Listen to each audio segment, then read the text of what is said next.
All right, so a couple of, just sort of the standard announcements again. So Lab 8 is out there.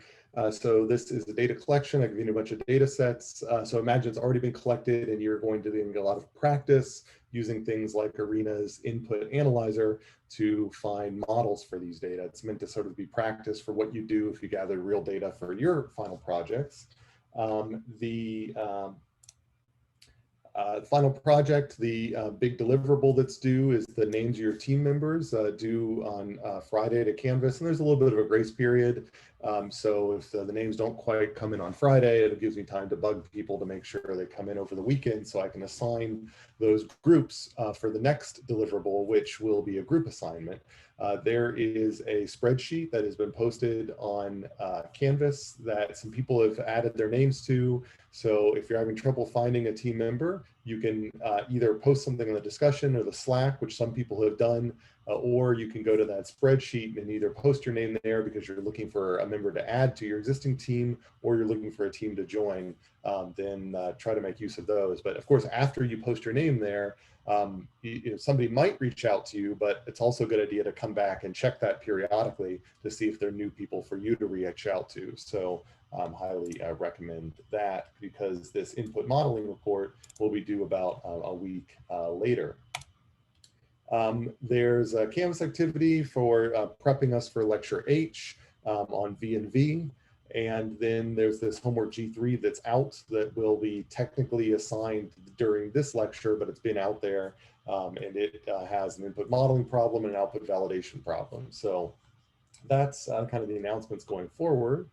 Are there any quick questions about administrative stuff before I cover a couple of things I wanted to make sure we hit in the last lecture that we didn't quite get to?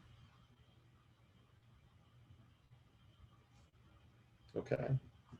And let me flip back. So in the previous lecture, so we were talking about input modeling and what you do with these data that you gather.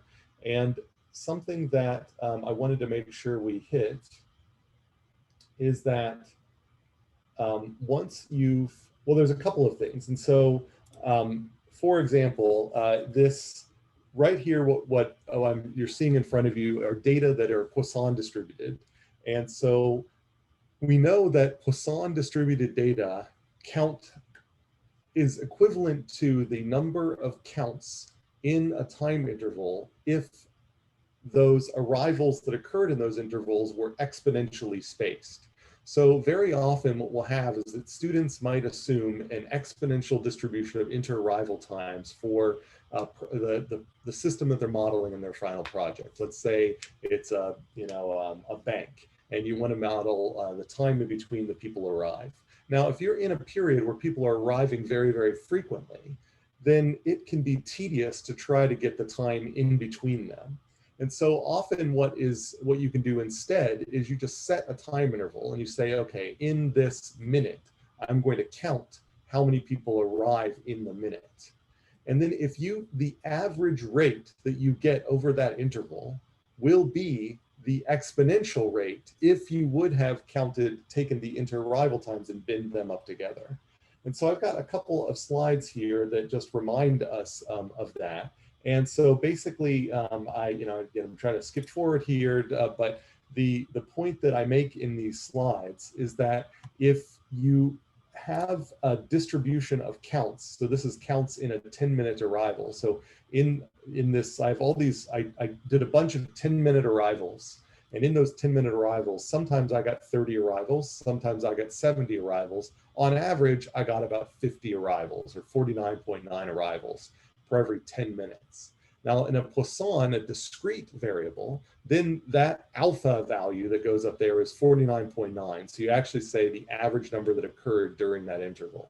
But if you take that average number and divide it by that 10 minutes, now you've got a rate. You've got an average number of arrivals per minute. And that arrivals per minute corresponds to the parameter that you would have here for your exponential. So in the exponential, it takes this rate parameter lambda, and in Expo in ARENA, the average there is 1 over lambda. So it's the average inter-arrival time. So if I were to take, so if I bring my little spotlight down here, so if I said I had, 49.9 arrivals in 10 minutes, well, that corresponds to about 5 arrivals per minute. If I want to say, well, what's the average inter-arrival time? Well, that's just the reciprocal of that, 10 divided by 49.9, and it's about, 0.2. So what you're trying to get here is if I want, that's in the minutes, but if I wanted to do it in seconds, then I could say, well, 49.9 arrivals in, I said 10 minutes. Well, that's 600 seconds. Well, that's about 0.08 arrivals per second. And then those 0.08 arrivals per second, well, if I want to figure out the average inter-arrival time, it's just the reciprocal of that, 1 divided by that, which is about 1 arrival every 12 seconds. And so that ends up being a parameter that I can put in here for the expo. So even if you're going to simulate exponentially distributed inter-arrival times, it will often be more convenient to collect data as if you were modeling Poisson distributed counts of arrivals in an interval.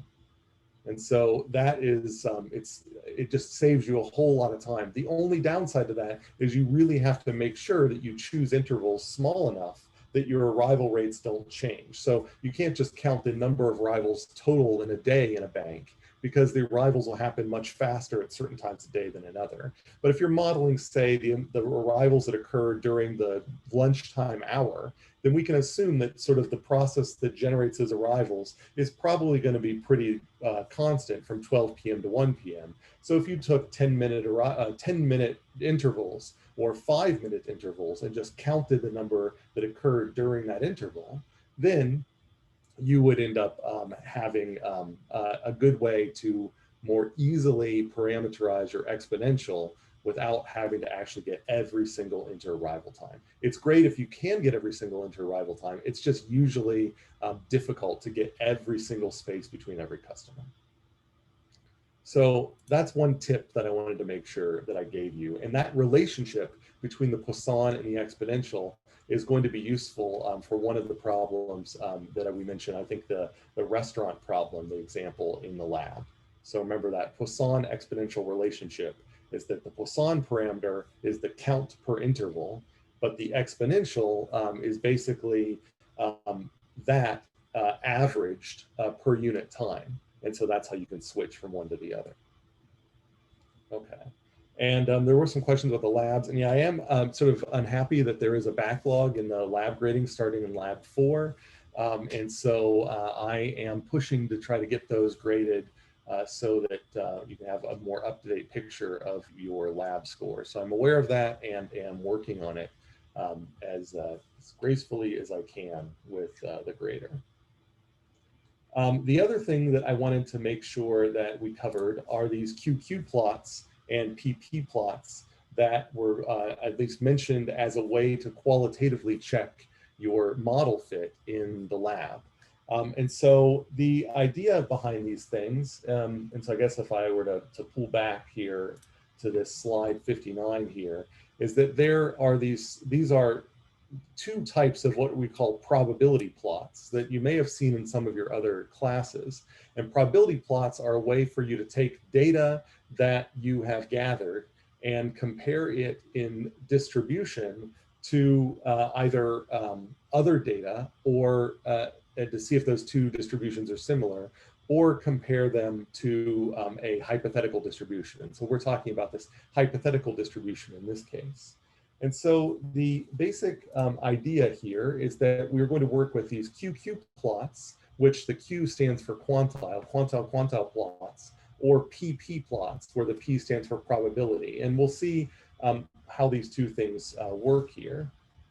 So in a QQ plot, the idea is you can take all of your data and sort it.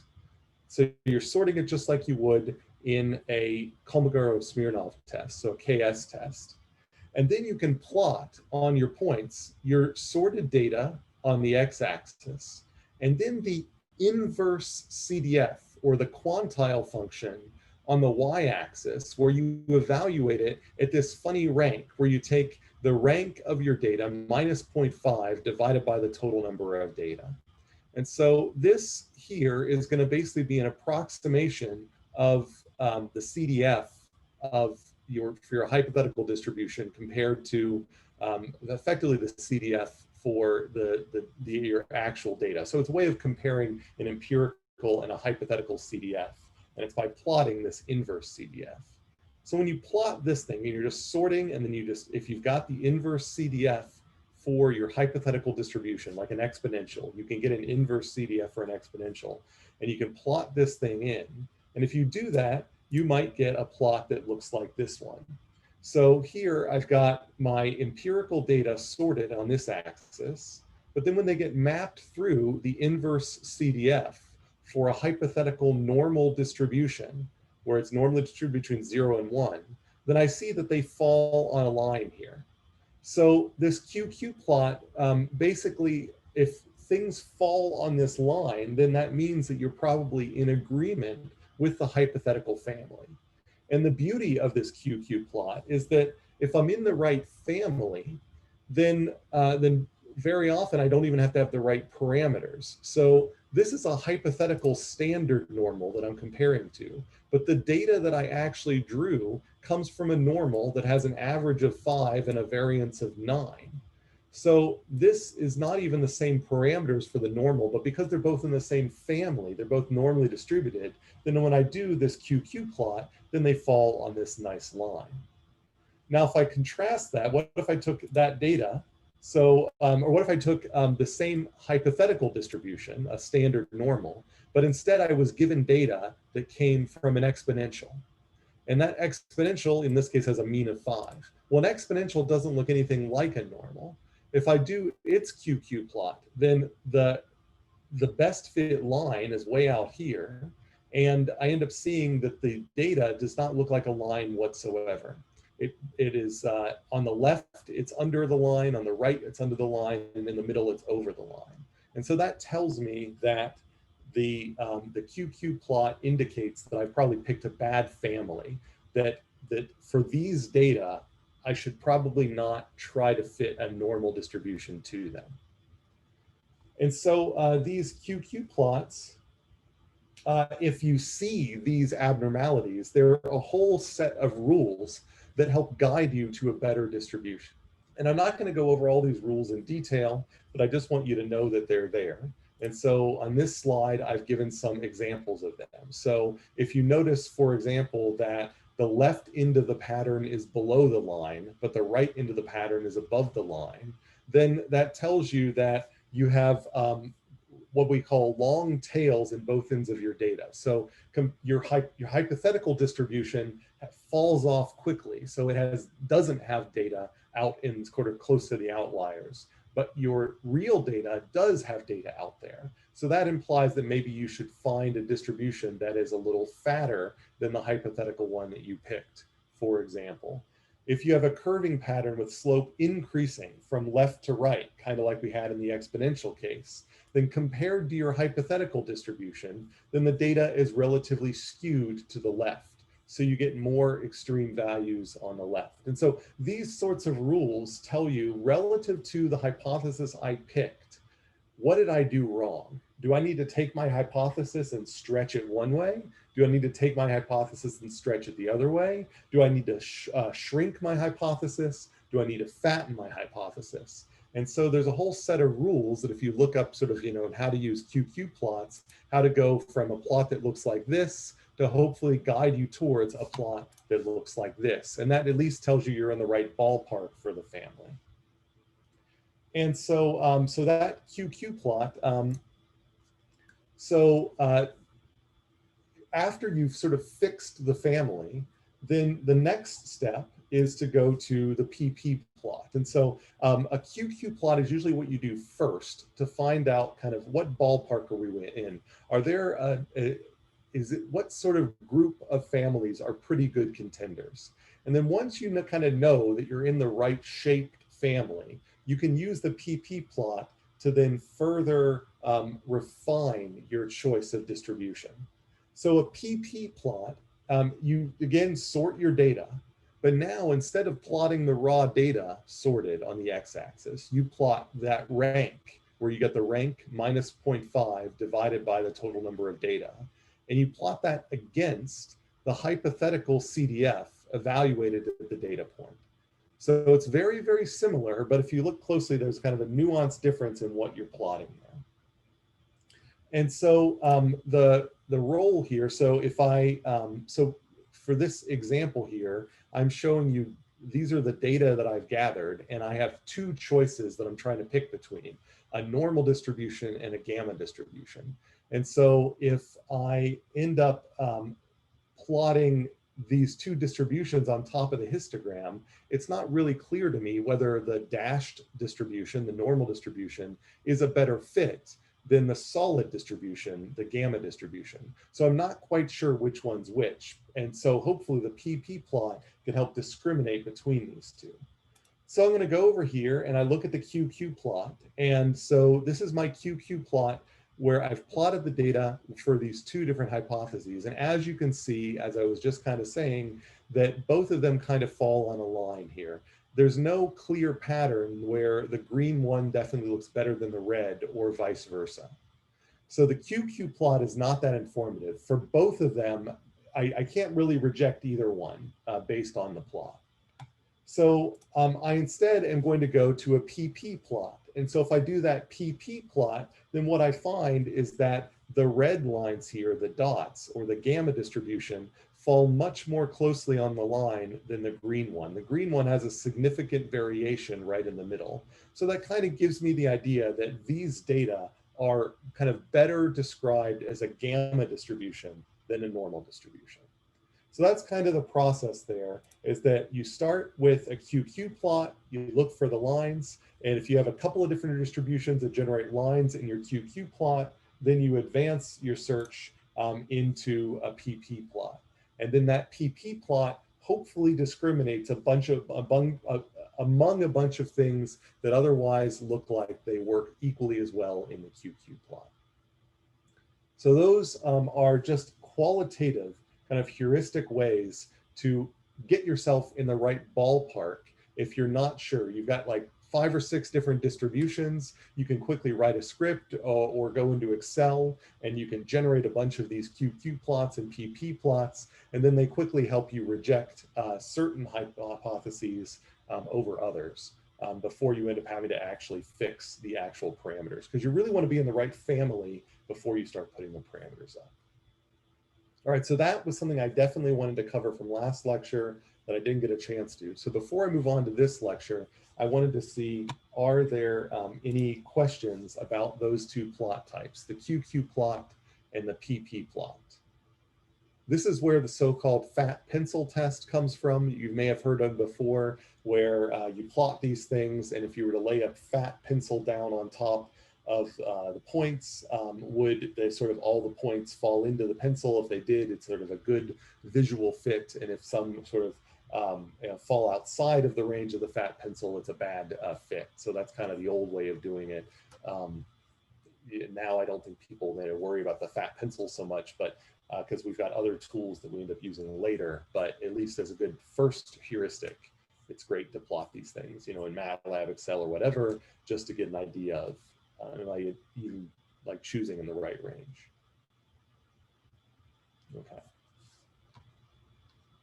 All right, so let's then hop back to then G3, and so what we've been talking about here is again how to find these models that go into like inter-arrival times and service times. And there are a huge number of options just for a single server, single channel queue. So you can go, there's a Wikipedia page of basically models just for this architecture. So just for this queuing element, where there is a single server, single channel queue, then there are, these are just the standard ways that you can parameterize the inter-arrival times, the arrival process, and the service times. So you draw them the exact same way in Arena, but depending on what you put into them, you get very different outputs. And so it's really important to try to get these right, which is what we're kind of focusing on. So that's what this is all about. So like I said, last time with the QQ plots, it was like so the first time, how do we collect data? Last time, how do we generally identify the family of distributions? Is it a normal? Is it a gamma? Is it a beta? You know, how do we just see at least what's the right family, or maybe one or two families that at least look like they could plausibly generate these data? And then so today we are focusing on which parameters to use. All right, so before we hop into that, maybe let's do a little attendance question. So I'll put the link in the chat. And the question here today is, which do you apply first, a QQ plot or a PP plot? Which comes first?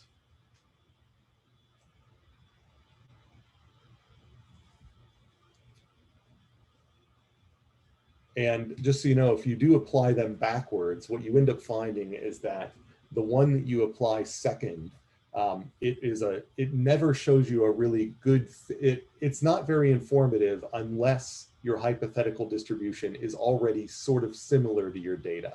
If your hypothetical distribution is way off from your data, if you've got a couple of hypothetical distributions that are way off from your data, then the results you get from the second graphical test you apply just are not that informative. And so that's why you kind of do a coarse-grained search with the first one, and that puts you in the right range, and then you do the fine-grained search with the second one.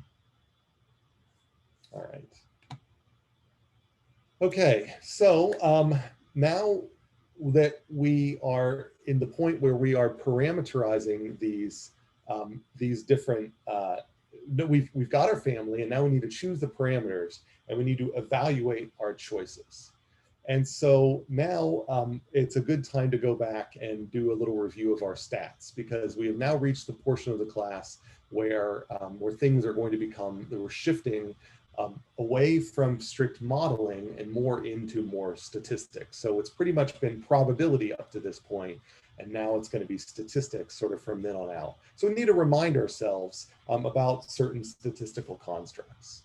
So, so one of these is, what is the meaning of level of significance? And I can unpack that a little bit to say, how do hypothesis tests behave when, say, this level of significance is set to 0?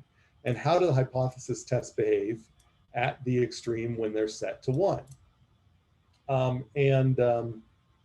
And so usually what I do when I'm in person here is, as I have us all discuss, so I give you about 30 seconds, I do the breakout room thing. I'm a little hesitant because I think that's part of the reason why I ran over last time, is I took a little longer on that breakout room. But let's, what the heck, give it a shot. So I'm going to put you into breakout rooms for a short time, and I want you to come up with a good answer to me to what is the meaning of level of significance. And your answer should tell me what's going to happen to a hypothesis test if you set the level of significance all the way down to 0 instead of 0.05, for example, or if you set it all the way to 1. So what do we mean by level of significance? So I'll put you into breakout rooms. So, and I'll put in the question in the chat, what do we mean by level of significance? And we'll do that.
All right, so anybody want to share? I heard a couple of what I thought were really good answers, and I think a couple other people were still sort of like trying to remember, back to stats, just kind of doing that review. So, does anybody have anything that they would want to share as either in the chat or over the mic? And I'm sorry, I actually flipped to the next page there. So what do we mean by alpha? What the heck is alpha? Some people I think initially said, well, it's the type 1 error. Well, then the question then is, what is the type 1 error? What does that mean?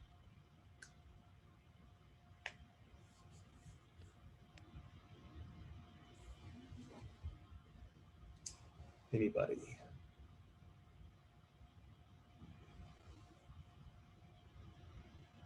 I see a couple of great things coming up in the chat. So I'll wait a second for those to accumulate.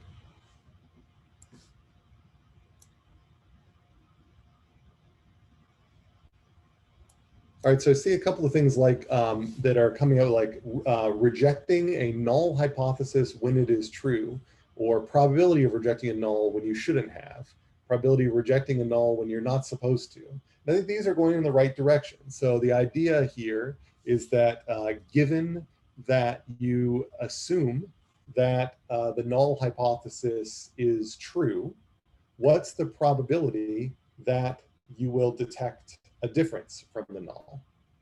So in a world where the null hypothesis is true, so if we assume that, for example, we have normally distributed data, then we would say under the assumption that these are normally distributed data, then what is the probability we are going to say that just looking at the data, we are going to say that they're not normally distributed just by chance? Like what? So that's the risk. Again, the risk of saying there's a difference when there's not. Another great thing that has been put into the chat there.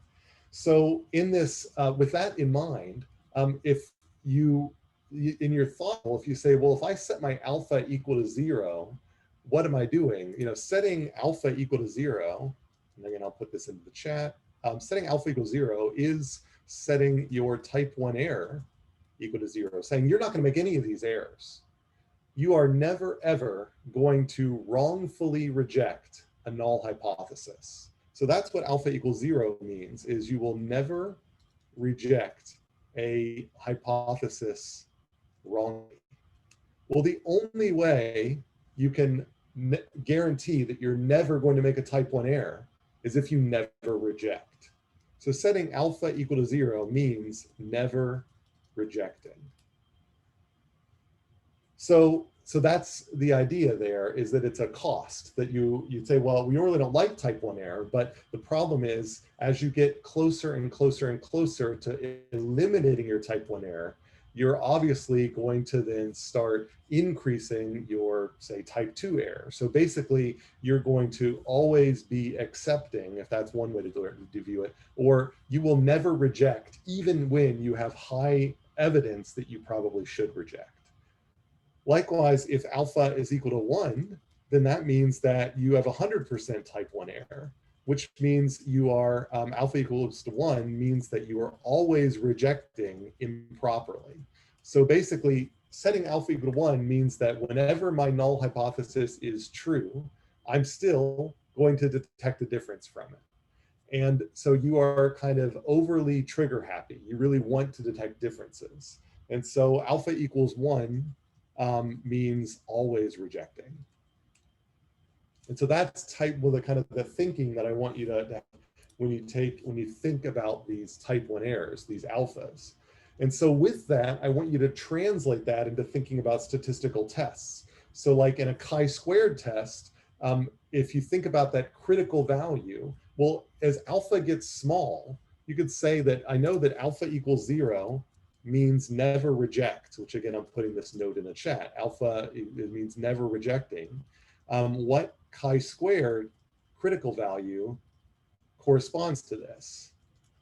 And so that would be a giant chi-squared critical value. If you looked up in the back of the table and you got a chi-squared critical value equal to 1,000,000, then you're never going to get a chi-squared big enough for your chi-squared test to reject your hypothesis. And so low alpha means high chi-square and also high ks critical value. And then similarly, high alpha means low chi-squared or ks critical value.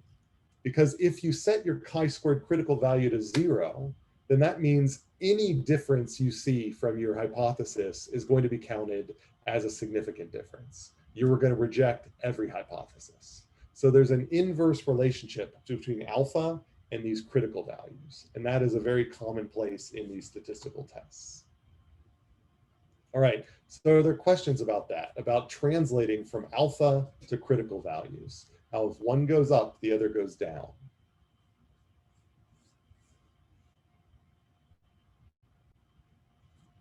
Okay.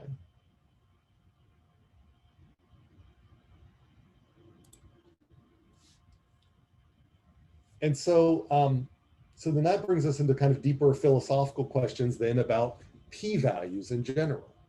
So we've already heard these nice definitions of alpha, which basically say what's the maximum acceptable probability of us falsely rejecting a true hypothesis. That's what alpha is. I could put that in the chat. It's the maximum allowable probability of falsely rejecting a true hypothesis. And so a p-value is kind of a weaker version of that, where it is just the probability. So a p-value is just the probability of a hypothesis being true for the given data set. So in other words, if a p-value is under the assumption that the hypothesis is true, it is the probability that these data, that data like these, would come from that hypothesis. And so the p-value also takes the assumption that the hypothesis is true and then says, given these data, what's the probability that under the assumption of the true hypothesis that we could actually get these data or data even more extreme than these data out? That's our p-value. But the thing you have to keep in mind is that there are two things that cause low p-values.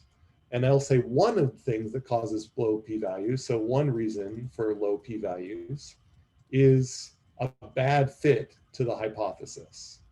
So, weird data relative to the hypothesis. Can someone else, so that's one reason for low p-values. So I wanted to say, what I'm trying to say, I meant to ask about high p-values. So what is a reason for high p-values then? So we can say that one reason for high p-values is a good fit between data and hypothesis. Can someone give me what is another reason for high p-values? What is another reason why we might get a very high p-value? So I can have data that actually are from a distribution very different than my hypothesis, but I still get a high p-value. Why? Does anybody have a guess? This is a standard kind of data thing.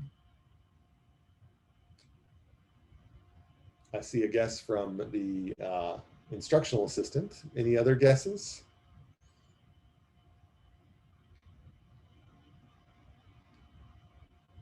And here's a hypothetical situation. Let's say I had a coin, which I don't have a coin on me, but I flip that coin and it comes up heads. And then I flip that coin again and it comes up heads. Now, I am trying to evaluate whether that coin is a fair coin or not. And the question, so I have a hypothesis of it being a fair coin, and I have a hypothesis of it being a coin that always comes up heads. And my claim is that my hypothesis that it always comes up heads will actually have a higher p-value than my hypothesis that it being a fair coin, if I just have these two observations that it came up heads twice in a row. And so any guesses?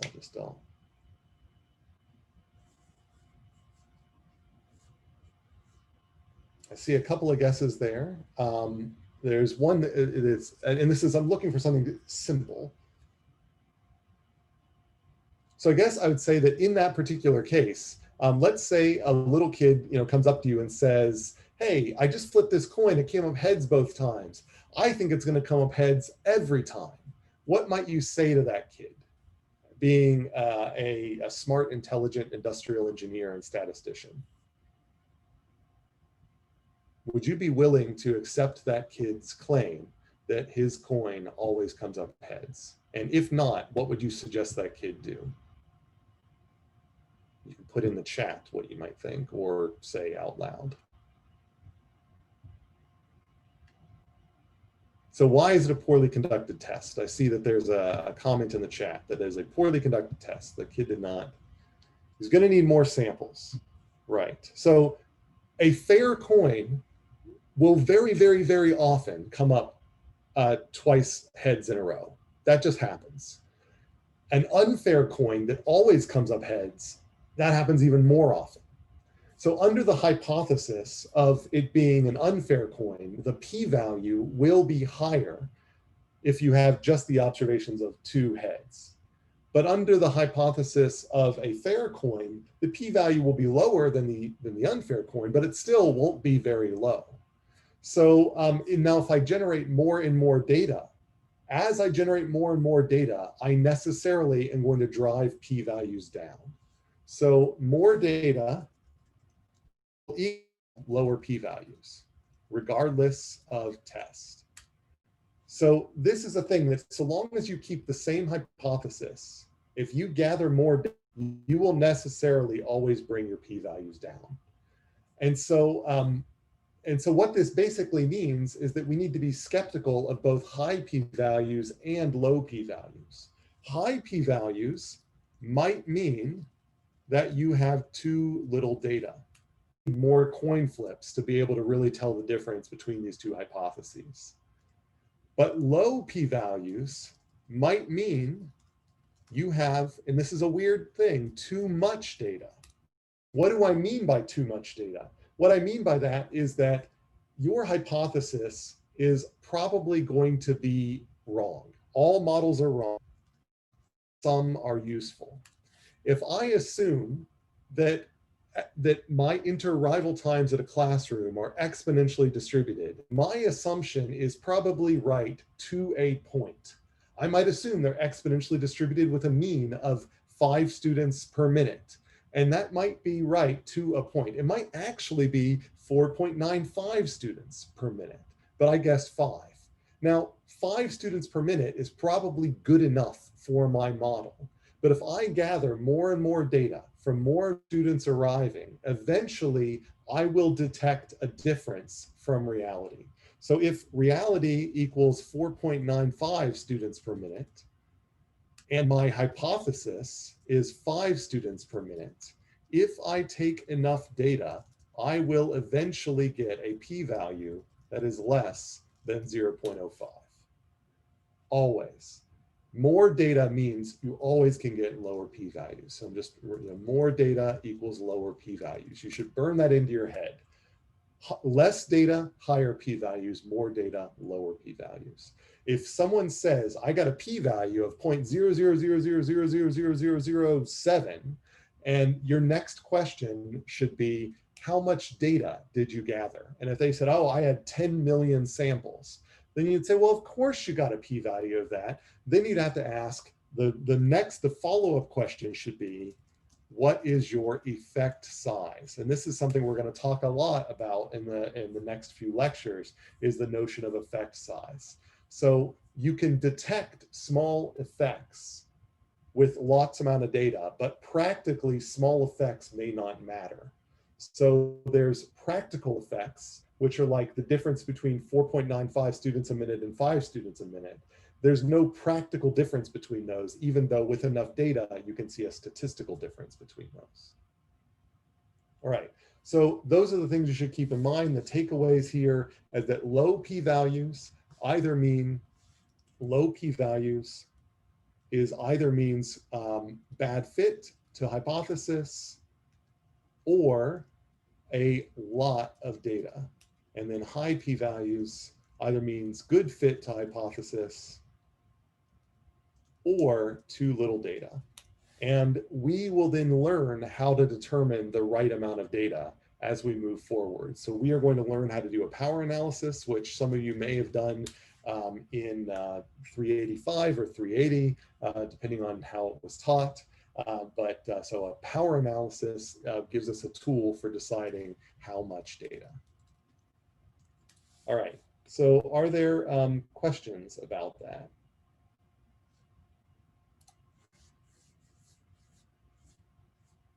So in the next couple of slides here, if you were to flip through these yourself on your own, I just walk through that coin flipping example that I was talking about in class. So a fair coin versus a biased coin, if you actually calculate the p-values, then with a low amount of data, if you just simply took the highest p-value, then you would always end up saying that 2 heads in a row has got to mean it's an unfair coin.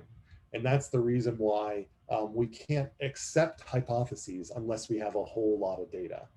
We can reject hypotheses with little data. So it's usually, the rule is it's okay to reject a hypothesis if you have little data, but be suspicious with lots of data. And it is okay to accept, and I put that in quotes, a hypothesis, if you have enough data with the right test, but it's usually not. So, but it's almost never acceptable to accept a hypothesis with little data. So I put those 2 kind of rules in the chat. So there are questions about this general idea about p-values.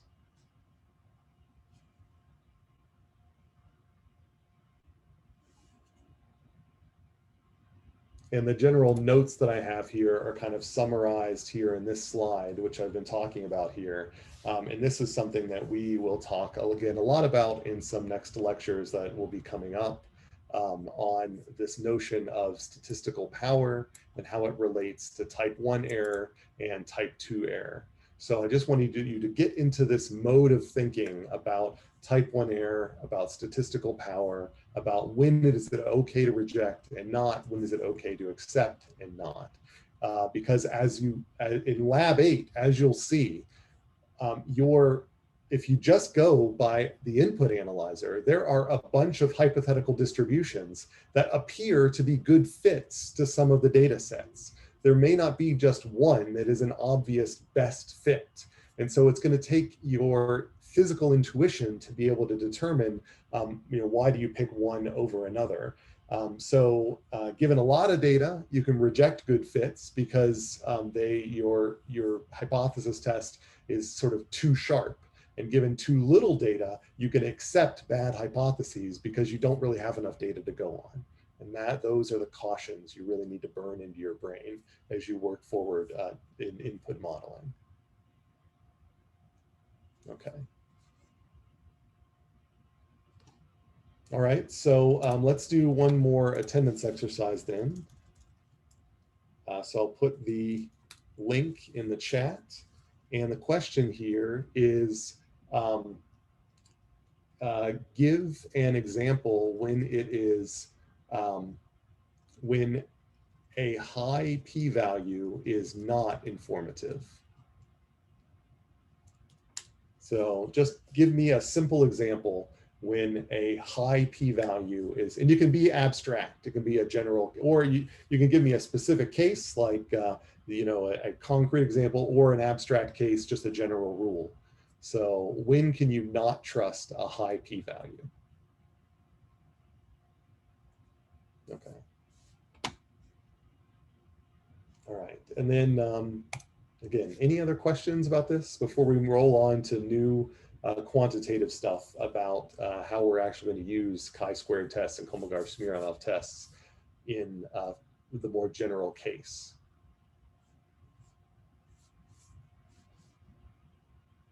All right, so back on track here. Where we are today is down here where we have, again, we've come out of the previous lecture and we have said that we are pretty sure that a gamma distribution is the distribution we want, or we're pretty sure that an exponential distribution is the distribution we want, but we don't know what parameters to put into that distribution. So how do we choose those parameters? And so you can say, well, first we sort of need to know, like, what are these parameters? So some parameters have physical meaning. So for example, you can have, there's for n binomial trials, each have a probability of success P. So here I know that n is a parameter, it's the number of trials, and P is a parameter, which means for every trial, then it comes up 0 or 1, it comes up 1 with probability P. It has a meaning. So that's one set of parameters. And those are the parameters we like, because we can then kind of do a gut check to see if, when the input analyzer gives us those parameters, we can then sort of say, do these parameters make sense? Does it really make sense that someone could possibly be arriving this often? So, so those are the ones that you can really use your physical intuition.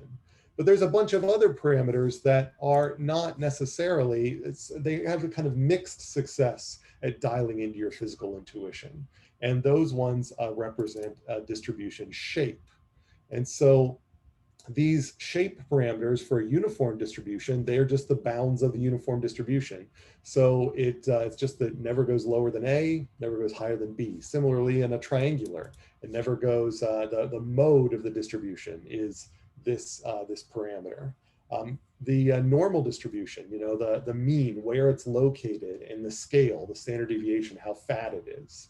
But then you get these weird distributions like the beta distribution. So some of you will notice in Lab 8, when you fit data generated from a uniform, an input analyzer is going to come back and say, you know what? The beta distribution looks like a pretty good fit too. And here are parameters for the beta distribution that would fit just as well as a uniform distribution.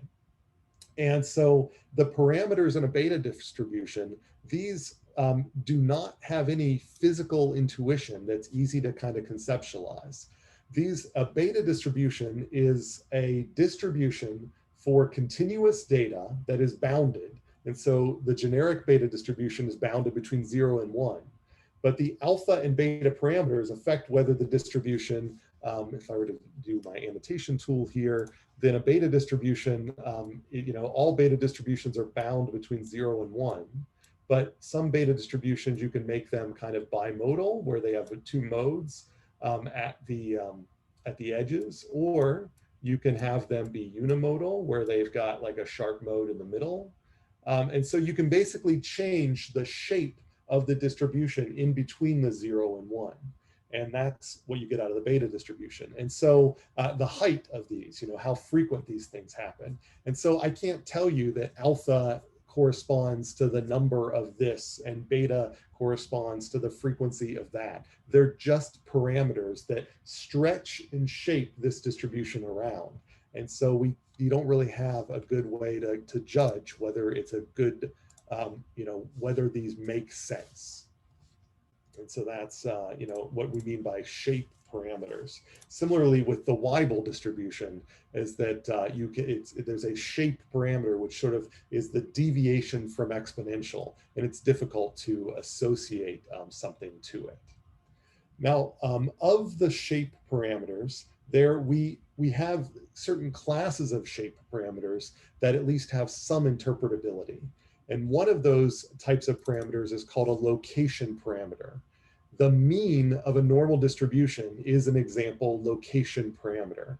It is basically, if you have a distribution, if it takes a location parameter, then basically if you take that location parameter and change it to, like, you add 5 to it, you're just going to move the distribution up, but it'll still be in that family.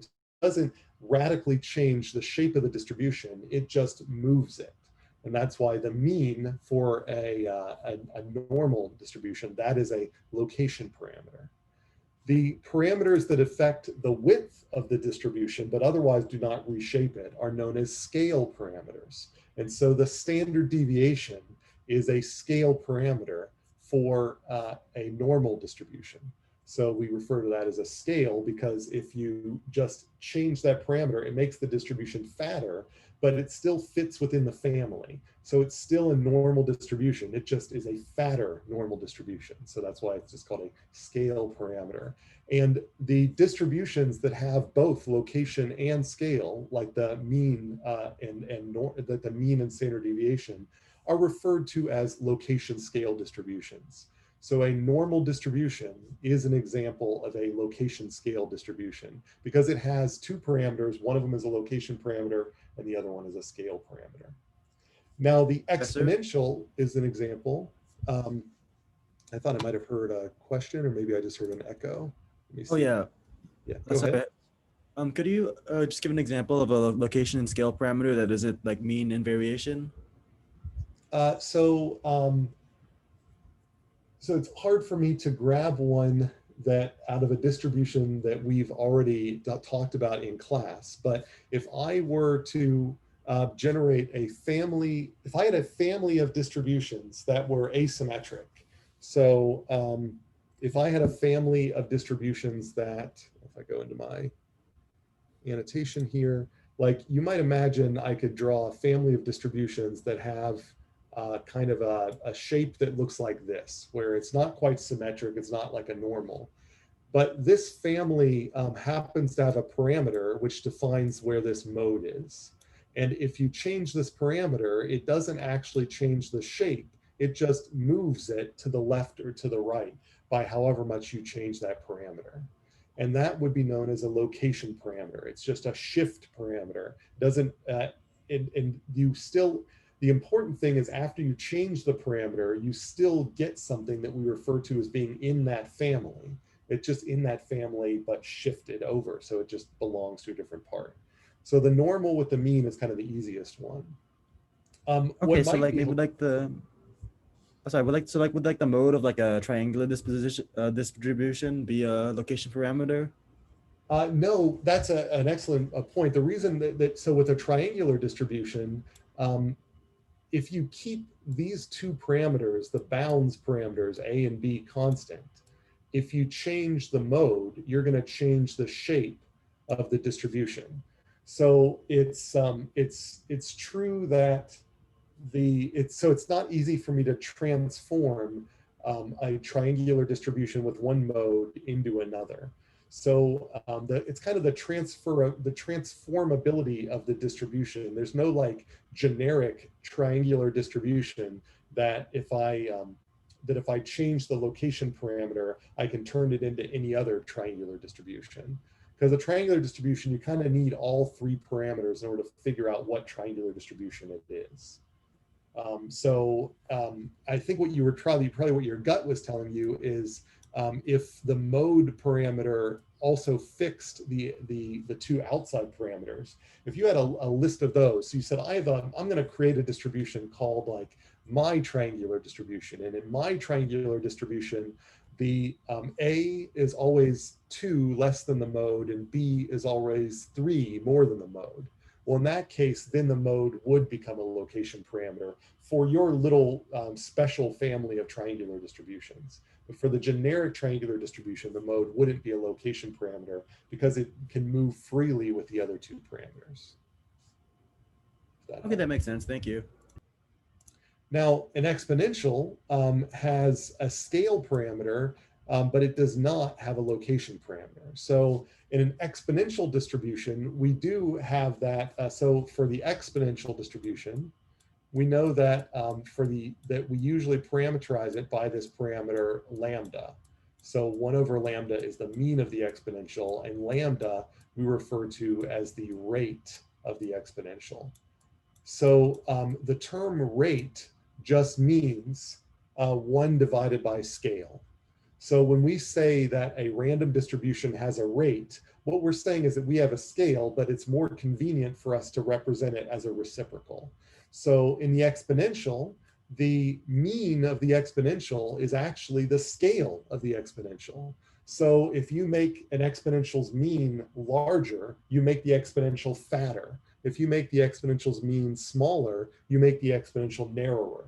So the mean of an exponential is actually a scale parameter for an exponential.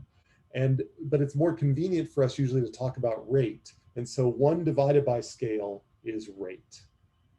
And so an exponential does not have a location because it's fixed at 0. So it just has that single parameter that changes how fat it is. And that's the scale parameter for the exponential. All other parameters we just generally refer to as shape parameters. And so I've given the examples, the normal and the exponential down here. And so that's just everything that I've kind of been discussing so far. All right. So those are parameters that if we start with the distribution, we can characterize distributions by those parameters. Now, of course, usually we're going to be starting with data. And so before we have a distribution for the data, we sometimes like to associate summary statistics to the data. And those summary statistics can sometimes help lead us toward parameters for these families. And so you're very familiar with some of these summary statistics already. So sample mean, so this is sample mean is not the mean of a distribution. It is the average, the arithmetic mean of the data set. So sample mean and sample variance. Sample variance is not the variance of a distribution. Sample variance is a calculation of variance from the data set. And then sample standard deviation is just the square root of that. So whenever we put sample in front of these things, we are not referring to parameters of a distribution. We're referring to something that we just calculate from raw data using formulas that you should be very familiar with from lots of other classes that you've seen before. So here's sample mean, and here's sample standard deviation.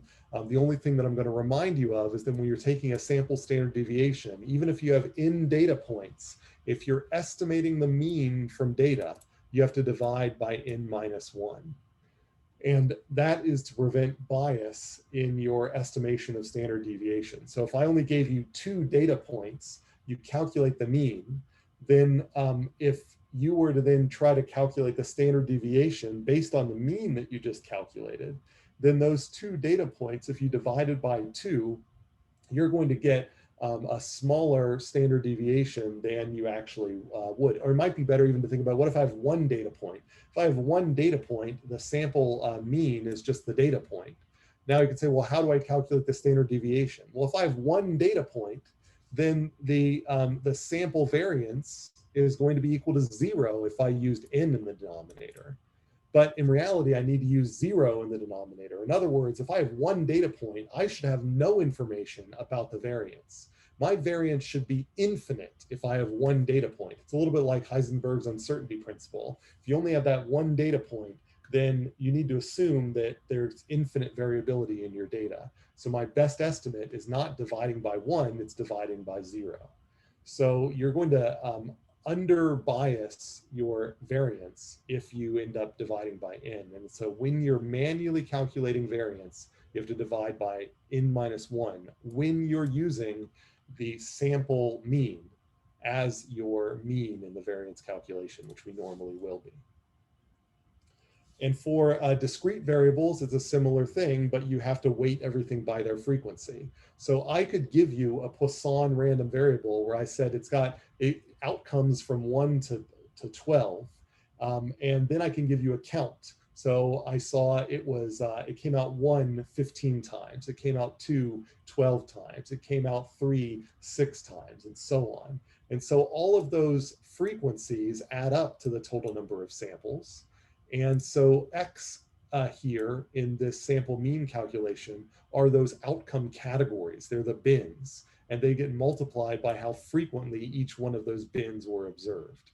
So it's a slightly different calculation for sample mean and sample variance, but it's pretty much the same thing, where we just have to keep track of how often we saw the observation. So you have to be careful that you include those frequencies when you do those calculations. Hey, Professor. Yep. Sorry, could you just like explain again why we calculate this X bar differently than like just the regular X bar, where you just, you know, you just sum over all the frequencies and divide over the amount of samples you had? Well, it's about if I gave you raw data where it was like 444, 666, 2, 555. If I just gave you raw data, then of course you can just use the formula that's back here. But I oftentimes are going to give you a frequency distribution instead. So if I say that 4 appeared 6 times and 3 appeared 7 times and so on, you just have to be careful to put both the outcome that I gave you as well as how often it appeared as a multiplier inside the calculation. Oh, so it's like a weighted average. It is yeah, you're weighting it by how often you've seen the observation. So, but if I give you a raw sequence that has repeated observations, you don't need to use this. But if I instead give you a table, like a histogram, if I give you a histogram, the way you have to calculate the mean of that histogram is by weighting every outcome by those frequencies. Okay, thank you. And and that's sort of all that I'm kind of summarizing here as well. So here's that example of that I was just mentioning. If I gave you these data, this is data from what appears to be a Poisson distributed counts. Then if I'm calculating the sample mean, the summary statistic, the sample mean here, then I have to multiply each outcome on the left by its frequency on the right. And then that ends up contributing to the actual mean. And then I can go through and calculate the estimated variance as well. And so, like in this case, for the Poisson, after I've done that, my sample mean and my sample variance actually are different. Now, note that if this really was Poisson distributed data, for a Poisson, in theory, a Poisson's mean and a Poisson's variance should be equal. That's one of the properties of a Poisson, is that the mean and variance are equal for a Poisson. But that's never going to happen when you actually take data from a Poisson and calculate these summary statistics. It will never be that your sample mean is going to be equal to your sample variance. And so this is the danger of using point estimates, is that in reality, this sample mean is an estimate of the actual mean for the population, and it really comes with confidence intervals. And likewise, this sample variance is an estimate of the variance for the real population, and it also comes with confidence intervals. And I can guarantee you that the confidence intervals for this calculation overlap the confidence intervals of this calculation. And it is in that overlap that you probably have the real parameter for the real population. So as we move on in the class, we're going to move away from point estimates, and we're going to do all interval estimates. And so that's coming up, that's kind of looking ahead. But for now, I just need to give you that caution, is that when you're fitting these distributions, be careful, because there might be multiple ways to bite at the apple. So the Poisson only has one parameter. I could have fit that parameter from the mean and I would have gotten this. Or I could have fit that parameter from the variance and I would have gotten this. And those two parameters are very different. And looking at the histogram here, this frequency distribution sort of suggests that the lower one is probably the better one. And so if I'm just looking at these sample statistics, then yeah, my gut should tell me that this is probably better. But hopefully we have an even better way of choosing that. And that's what we're going to get to. If not in the conclusion of this lecture, then we'll finish this up at next lecture. All right, so those are all our sample statistics. And so you can always take summary statistics from data, but how useful those summary statistics are for fitting the parameters of your distributions is going to vary. And so we've got all of these different distributions that you might fit to. They have all of these parameters. And so we may not be able to use our summary statistics as ways to fit into these parameters. And so we need to figure out, well, then how do we choose a good parameter here if we run into this danger that the summary statistics might disagree? So what is the best way to fit data into these parameters, or fit parameters to data? And so so you've hopefully have seen in 380 or 385 the maximum likelihood method, and that is kind of a standard way to do this when you have the a hypothetical distribution that you are really sure that that's the right distribution. And so the idea here is that if I have a probability density function or I have a probability mass function, then what I'm going to use is I'm going to actually take the data and I am going to treat the data as kind of a fixed parameter. These are data that I've really observed. And that's going to allow the parameters to be free parameters. And then what I'm going to do is do a little calculus, and I'm going to say, what is the optimal parameters for the data that I'm given? And that's the so-called maximum likelihood method. So when we use the term likelihood, it's different than probability. Likelihood, whereas probability is like, given that I have a certain set of parameters, what is the distribution of data that I'm going to get out? What is the probability that I will see an observation that is this high or more? Likelihood goes the other way around. Likelihood says, given that I have observed these data, then what is the likelihood that these data came from a distribution with these parameters? And that allows me to sort of have a distribution of parameters that I can then maximize over, that I can end up finding the ones with the maximal likelihood. So likelihood is almost like a probability defined over parameters, whereas probability is a probability defined over outcomes. So they're kind of the reverse of each other. And so as an example of that, I know that I want an exponential, but I want to figure out what's the best exponential rate for data that I have observed. So I have the density function for an exponential. And so, and I've taken a bunch of data. So my data, I've got n samples of data, x1 through xn. Now, it just so happens that if these data are independently drawn, so I'm pretty sure that when I drew the first sample, that it had no effect on the second sample. So my second sample was independently drawn from my first sample. Well, in that case, then the joint probability of drawing my n samples is just the product of densities that are each exponentially distributed with the same rate parameter. So the density, the joint density of my n samples that I took is just the product of the single variable density times the next single variable density all the way up through the nth single variable density, where each one of these densities has the same rate parameter. And that is convenient because that allows me to write a nice formula for my joint density function. And that is just going to be this exponential up here. And this exponential up here, if I plug in all of these data, then I'm just left with a single variable that I can optimize over. So all of these data are known. All of these data are sampled. They've been observed, x1 through xn. I can plug that in. This is a number right here, what I've highlighted. The only thing that's left over, the only degree of freedom left in this expression is lambda.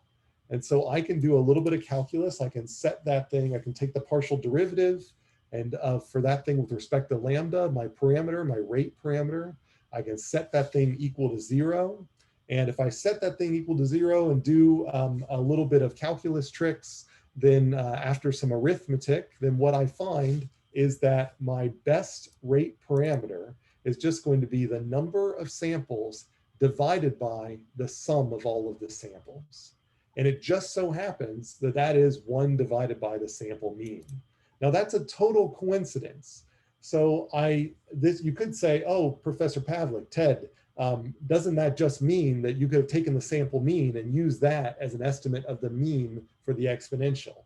It just happened to work out that way for the maximum likelihood method for the exponential, but it won't always work out that way. So the exponential has this convenient property that 1 over the average value gives you the best rate. So you can then fit the rate parameter right there, and that is the best rate in terms of maximum likelihood. And so we can do that with a number of other distributions. The book goes and does that for lots of distributions. Here are a couple of them that I've reproduced here, but for more, you can see the book where you do this exact same process, where you use the known probability density function and a little bit of calculus, and it gives you the best way to fit parameters from data. And usually there is a convenient relationship to those sample statistics. So the sample statistics end up being useful. They pop up in ways that sometimes is very straightforward, like in the Poisson. This answers my question before. If I can estimate both the sample variance and the sample mean with the Poisson, which one should I use for the parameter? The maximum likelihood method says I should use the sample mean as that parameter. So sometimes they work out very simply, but if you look at the book, you'll find more complicated expressions where the sample mean and sample variance don't necessarily have a nice one-to-one mapping to the actual parameters. So that's what I want to end today. So I'll end with an attendance question.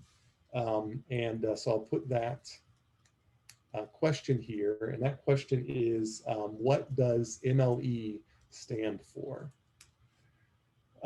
And with that, it's 11:45. I'm happy to take any questions if anyone's got them. Otherwise, that's all I got for today. And we will handle goodness of fit next time, where we are going to generalize the chi-squared test and the Kolmogorov-Smirnov test so we can apply them to any distribution, just like you do in the homework G3 for the first problem.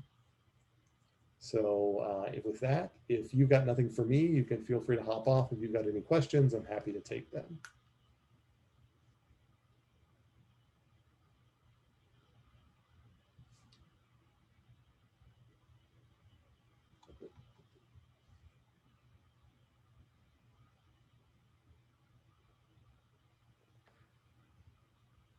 All right, looks like things are pretty quiet.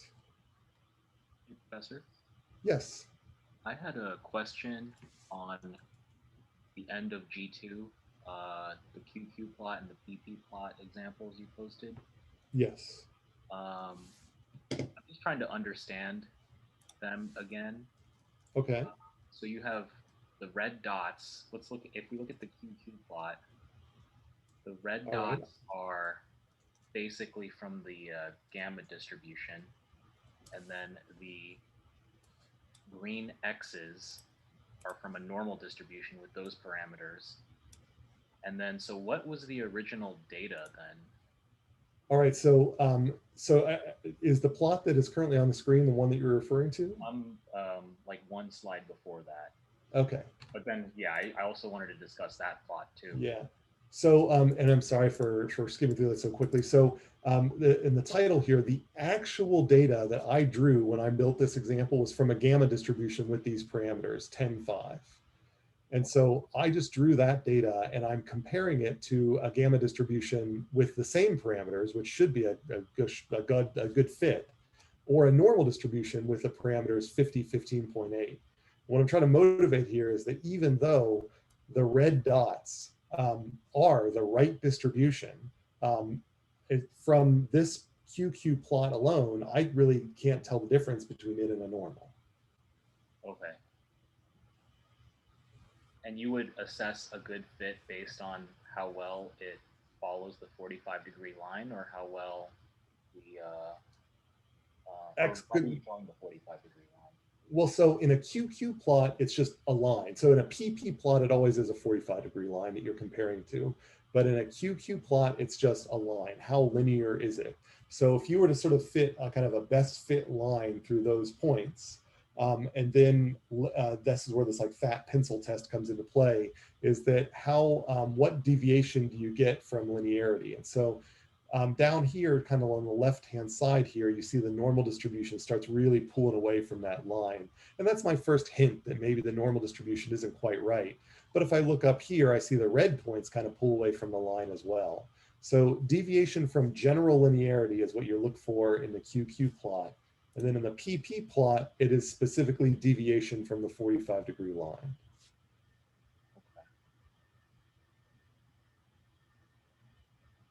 And in this case, you would say more conclusively that it's following the gamma distribution? I would say, at least visually, remember these are qualitative comparisons, okay, but I would say that visually, qualitatively, it looks to me like the red dots are closer to the 45-degree line than the green ones. So I would have more confidence in choosing the gamma distribution. Now, of course, I could then go in and do the hypothesis tests that we'll talk about next time and see if I can manage to reject a normal and not a gamma. But it may be that I don't have enough data to reject both of these. And so this plot might be the one way I can justify to my stakeholders that I've chosen the right input model. Okay.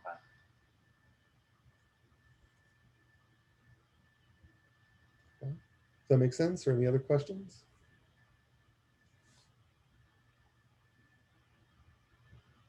So I guess without giving away the attendance question. Oh, and I'm happy to give away the attendance question. Okay. So, yeah. Why would you specify an order on evaluating one over the other?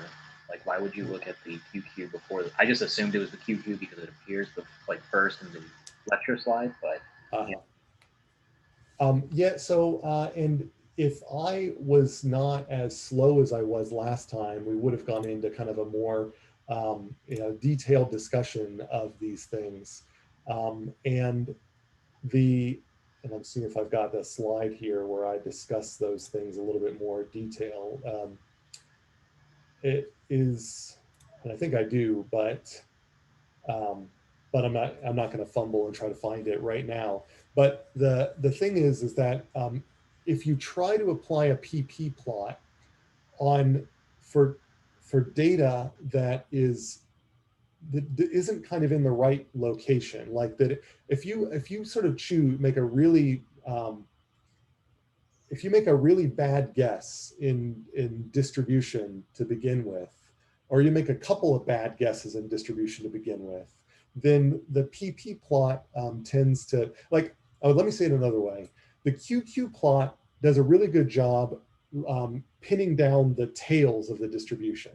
So it's like, I don't know if my distribution is over here on the left, is over here on the right. I don't know if it's got a huge skew one way or a huge skew the other way.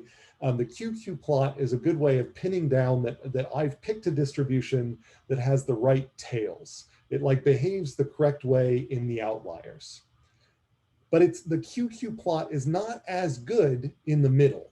So if you've got the central tendencies roughly in the right spot, the QQ plot doesn't do a good job discriminating between alternatives. But that's where the PP plot shines. So it's almost like the QQ plot evaluates the tails and the PP plot evaluates the middle. And you generally want to pin down the tails first before you compare the middle, because if you don't know where the tails are, you kind of don't know where the middle is, if that makes sense. So you would assume that you already know the distribution you're testing if you're doing the QQ plot and the PP plot? Well, you kind of winnow them down. So it's kind of like what's going to happen is you're going to do a histogram and you're going to say, that looks similar to these 5 distributions. And then so you do these 5 distributions in a QQ plot. And then in your QQ plot, it makes 2 of those distributions look terrible. So then you take those 3 other distributions that you can't tell apart in a QQ plot and you throw them at the PP plot.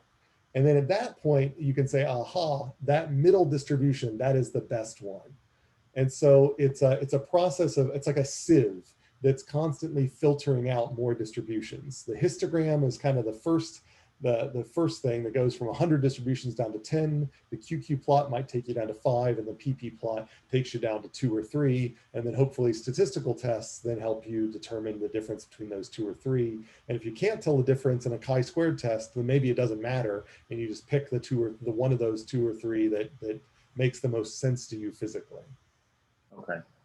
So based on the ICA quiz for today that was before class, one of the questions was like, the histogram doesn't tell you one thing that the QQ plot does, and that I think I put down family, which was wrong. So the histogram kind of tells you which family of curves versus the QQ plot telling you like what parameters to choose for the right fit. Do I understand that correctly? Well, I would have to go back and look at the ICA. I wrote those questions. The question was like, why would you use a QQ plot over a histogram, or what does the plot tell you that the histogram doesn't? Yeah, well, the QQ plot, and again, I don't remember the options for that question, but the idea is that you're kind of stepping more and more towards more rigorous evaluations. Is that a QQ plot is going to amplify differences that are otherwise impossible to see if you just overlay on top of a histogram. And so that was kind of what I was trying to drive home in this slide that I've got up here, is that for all intents and purposes, the green line and the red line, if I didn't plot the other one, if I only plotted the green line, it looks to me like that's a fairly good fit to the blue histogram. Or if I only plot the red one, it looks like a pretty good fit. So I can't really tell the difference. I do notice that the tails are a little bit off for the green, but I might not even notice that. So the QQ plot is a more systematic way of comparing rather than just kind of eyeballing on top of a histogram. Okay. And so when you're talking about family, you're referring to the distribution? When you're saying like gamma versus normal versus binomial. Yeah. Okay, gotcha. I also had a quick question about ARENA. I don't know. I can do that. My other class is a midterm today, so I actually don't have the other class. So because it's online. Okay. So I've got a few extra more minutes than usual. So go ahead. Just a quick one. I think in lab 7, it was really simple. I guess you asked us to rotate like one of the like level things that goes from 0 to 100, and then there was one that was 0 to negative 100, and then you just asked us to rotate the graph option or something. And I was just wondering, is it just a matter of grabbing the drag handle and then rotating it? Because I didn't see a rotate option in ARENA, and I just wasn't sure if I don't know if you know what I'm talking about. Yeah, so you're saying about the in the actual visualization, I don't remember that instruction, but I know that so I'm trying to open up. We got some that are above a 0, and then some that are below 0, and then. Oh, right. So that was like if you actually pick up one of these levels. Yeah, exactly. If I were to draw that here. And then I noticed that, there's no way I couldn't figure out how to rotate that thing other than to grab like a corner drag handle and then, go all the way around. And then. I mean, so I mean, there's maybe down is okay. I didn't think to double click it and then go down and then hit the down. Yeah, so you can adjust the kind of fill direction. I see. And then you can kind of play with it. So that's one of the kind of visualization elements that you could do. Okay, that's what I needed to do. Okay, that was it. Okay. All right. Any other? I noticed so there's a couple other hangers on. Any other questions or anything? If not, then I will hope everybody has a great weekend, and I will see you Tuesday.